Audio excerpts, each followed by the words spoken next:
This is episode 486, and today we're going to be finishing up the 4 C's of mental strength. But before we begin to that, let's review last week. We talked about confidence, and there are two parts in confidence. One is having confidence in your abilities.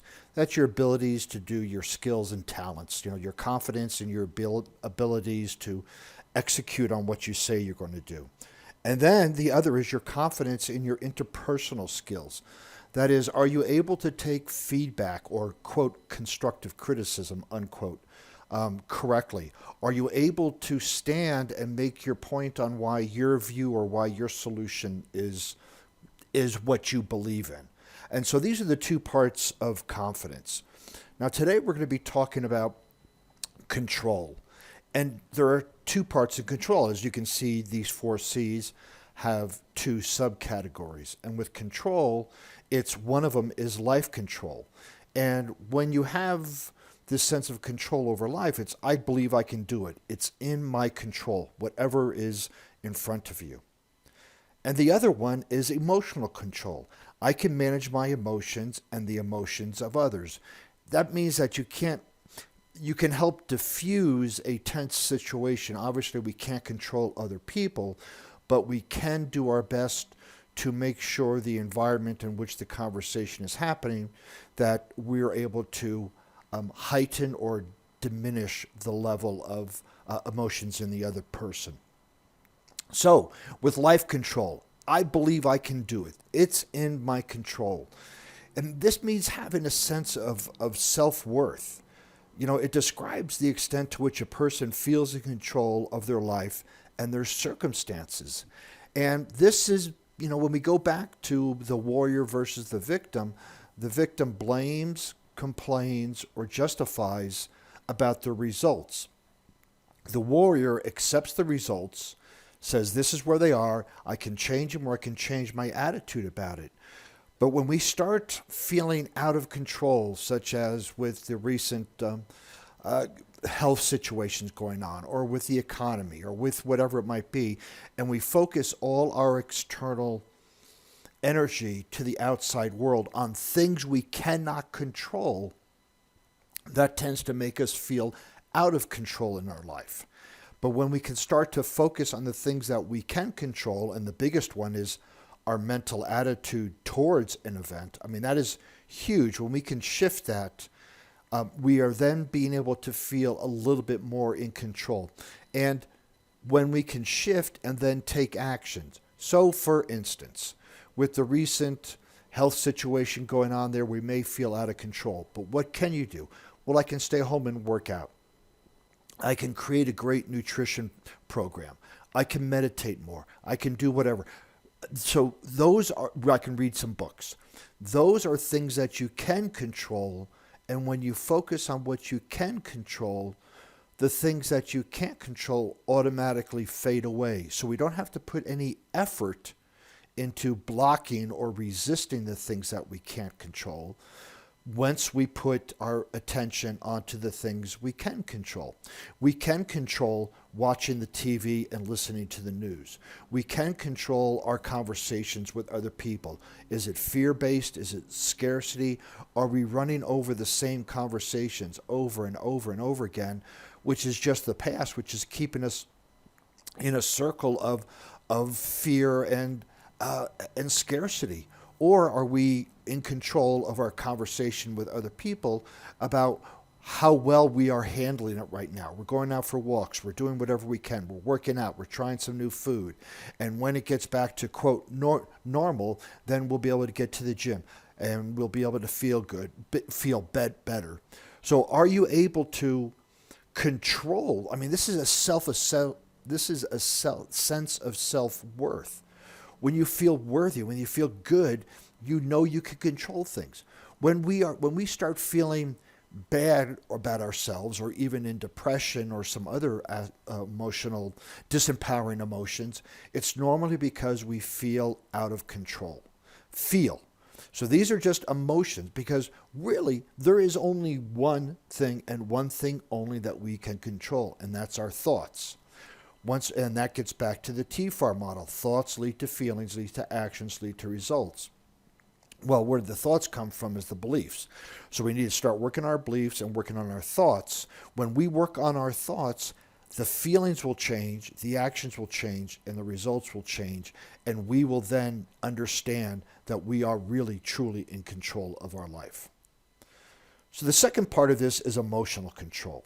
I can manage my emotions and the emotions of others. Sometimes we feel like we're not getting anything done, and we start to have bad thoughts about our progression, and we work through challenges and gain control by managing that expectation.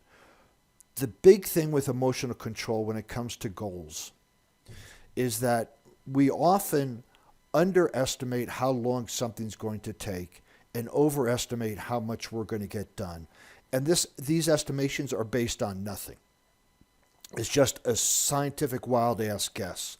Yet, when we start making progress, we'll just use weight, for example. Let's say you wanted to release 20 pounds and you thought 1 month is reasonable. Well, I'll do 500 calories a day. I'll do this. It'll work out fine. Math-wise, it might work out fine, so you might have some belief around the numbers. But let's say you're getting towards the first week, you lose 5 pounds. Great. The second week, you only lose 1 more pound. The third week, you don't lose anything. And you start to get emotionally distraught about it because of the lack of progress that you're making.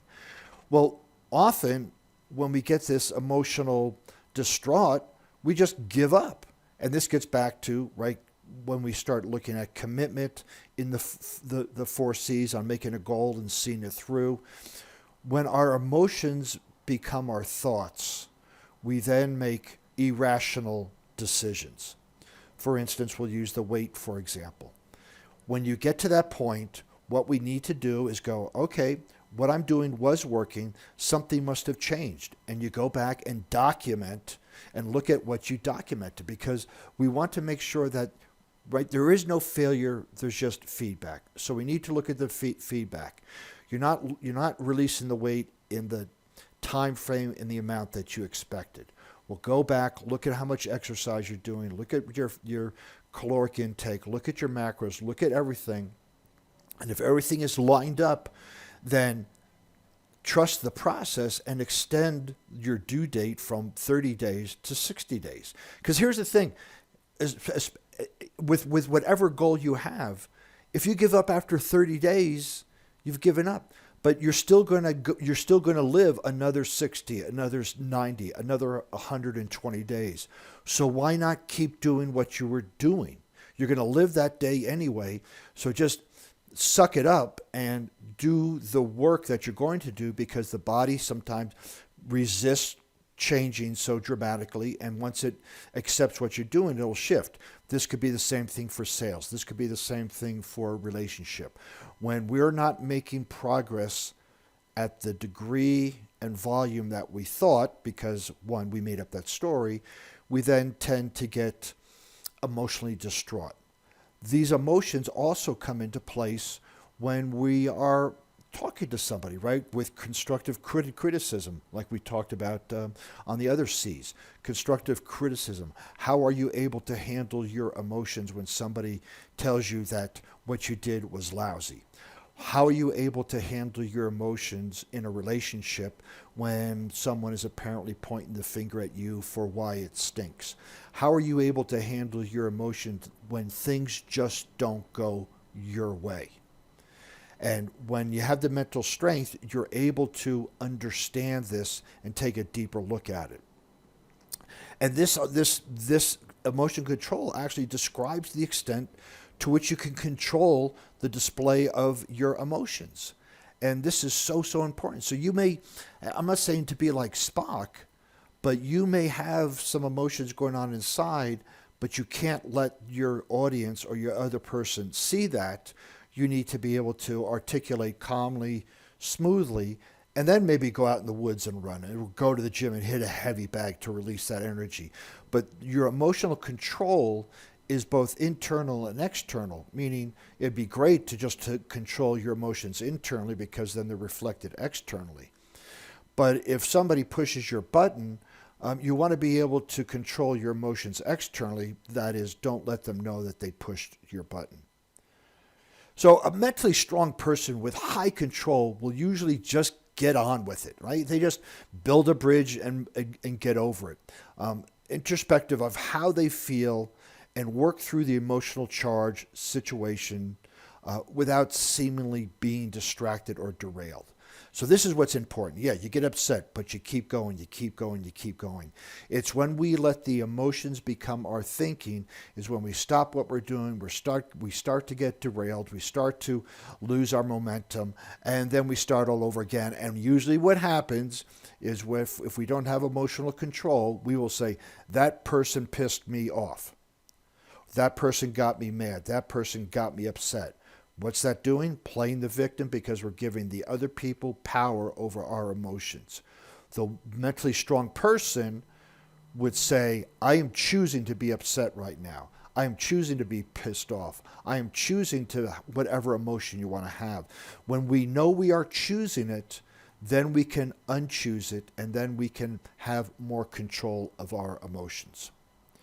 And this calm and positive approach can often lift the spirits of those around us, right? So if you're in a meeting room and somebody's getting a little bit anxious, the volume of the conversation goes up, you can intercede with a calm voice and be calm and open up, and your body language is open up and receptive, and just start walking through the process, being in this open, calm receptiveness, and other people will start to calm down. If you jump in with high intensity, high volume, it's going to escalate the situation to a point where people are yelling at each other or talking loudly. Nobody's listening. Everybody's sending the message. Nobody's receiving the message. But once you know how to take care of this in a meeting, it's really, really powerful when you can just kind of have an open body language and just talk people down. The worst thing you say is, hey, let's calm down here, because that's never really worked. But what you can do is, with a calm voice, is talk about, is this really what we came here to do? How is this helping us move forward? Asking some words, some empowering questions for people to reflect on. But when you can control your emotions, you're able to assist others in controlling theirs. So the next time so with the 4 C's of mental strength, there's some byproducts that come from it. And one is resilience. And next week, we're going to go over how mental strength and resilience go hand in glove.